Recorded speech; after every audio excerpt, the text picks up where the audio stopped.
കുറ്റിയാട് ദേശീയപാത ഇടിഞ്ഞപ്പോൾ കാർ യാത്രികർ അത്ഭുതകരമായി രക്ഷപ്പെടുന്ന ദൃശ്യങ്ങൾ ന്യൂസ് 18.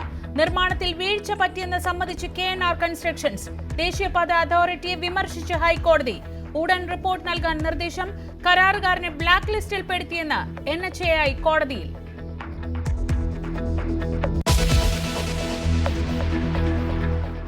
ദേശീയപാത തകർന്നതിന്റെ ഉത്തരവാദിത്വം കേന്ദ്രത്തിന് മാത്രമെന്ന് MV ഗോവിന്ദൻ.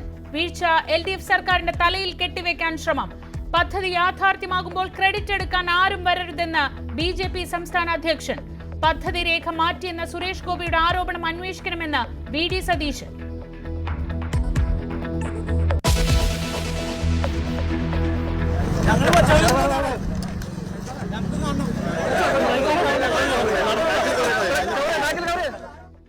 മൂന്നര വയസ്സുകാരിയെ കൊന്ന കേസിൽ അമ്മയ്ക്കെതിരെ ജനരോഷം. തെളിവെടുപ്പ് പൂർത്തിയായി. ചെറിയച്ഛൻ പീഡിപ്പിച്ച വിവരം അറിഞ്ഞിരുന്നില്ലെന്ന അമ്മ. കുഞ്ഞിനെ കൊന്നത് ഭർത്താവിന്റെ വീട്ടുകാരുടെ ഒറ്റപ്പെടുത്തൽ സഹിക്കവയ്യാതെ.